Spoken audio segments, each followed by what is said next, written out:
Hi, got another story for you. Hopefully it's a short one, and it's about business, and let's see if this is something that you could use. So what used to happen early on in my business, and I'm not going to say the first couple of years, but when I actually started marketing myself online, on social media, mainly on LinkedIn, I started to get a lot of requests from people to kind of market them at the same time I was marketing myself. What would happen is I would get a message or an email from someone who said, yes, I'm also in healthcare and we have this blankety thing here, and what we'd like to do is, if you wouldn't mind, if you find out that there are potential clients of yours who have a need for this, please mention it, and if they buy it, we will pay you a commission. And that sounded pretty good at the time, but it turns out that was a bad thing. And it's not a bad thing because I did it, because I didn't do it, but it's a bad thing because it takes your mind off of your own business.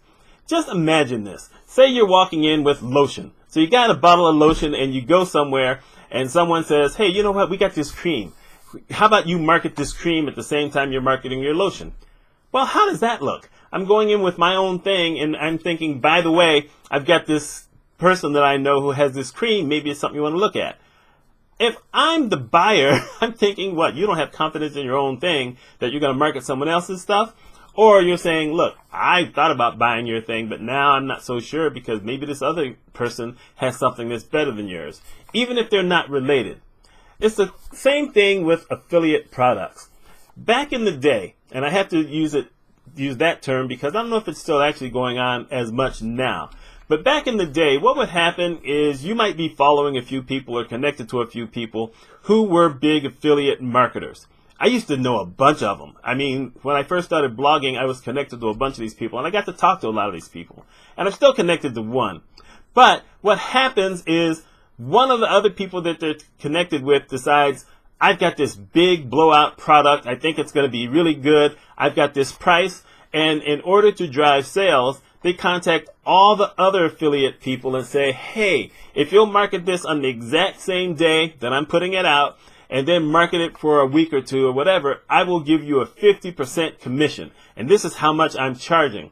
So if someone was charging $99 for something, each person who jumps on the bandwagon is going to make $49.50.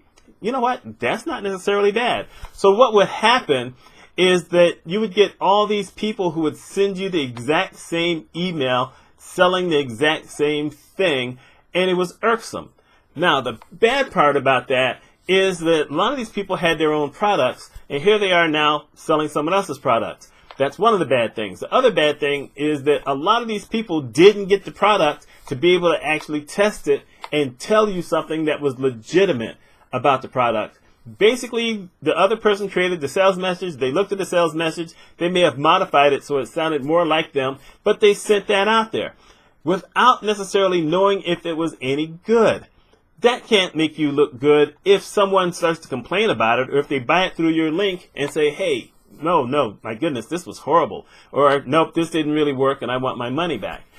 And, because they're all affiliate marketers, they have decided that's exactly what they want to do. So I don't know if their credibility is on the line as much. When I was getting the exact same thing from a lot of people, I wondered about that. But because I had talked to most of these people, I said, well, okay, this is just one of the things that they all do to make money, which kind of makes sense because it's leverage. If you're someone who has a 50,000 person list, email list, and maybe 5% of them buy stuff, this is not necessarily a bad thing to jump on, as long as you verify it. But what if you're a small business and you're selling stuff that you've never tested, you've never even seen, and you're just doing it because you have the possibility of making money? You know what? That's a worse thing. On my I'm Just Sharing thing, I'm marketing, two things. I'm marketing two things. One is called Mail Washer, which basically lets you see what your mail is while it's still online before downloading it to your computer or deciding, you know what, I don't want to download this at all, and you can just send it away. So because I have that, I don't get spam on my computer. I don't get any junk mail on my computer. I know exactly what's coming and what I don't need. And I'm marketing something called iDrive.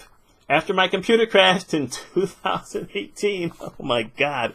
Anyway, after my computer crashed and I lost everything and I was in the process of resetting it up, I decided to finally get a cloud system, and I liked it so much that I became an affiliate. Now, that's two things, but you know what? I tried them out first.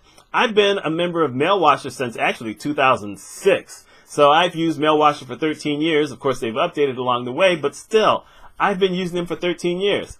iDrive, I've been using now for just over a year. But I love the idea that it's backing everything up, and I've had occasion to go on there and move stuff back to the computer, and it works fine. Now, this is not a sales pitch for either of those products. You may think it is. It's not. What I'm saying is that they're the only two affiliate programs I have because I tested them first.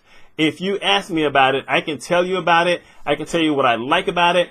There's nothing I don't like about Mailwasher. There may be a thing or two here about iDrive, but there's nothing I don't like about Mailwasher. Also, I sell my own products. I sell my books.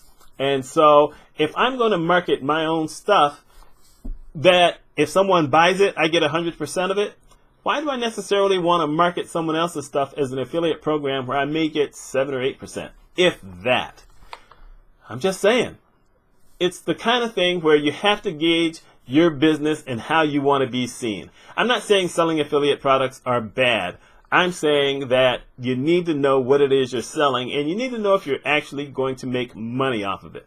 I know a lady named Lisa Irby who does the t-shirts thing, and she makes a bunch of money off of it. Now, she didn't start off making money initially, but she stuck with it, and she did some testing and whatever, and she now has an audience, and she's able to sell t-shirts.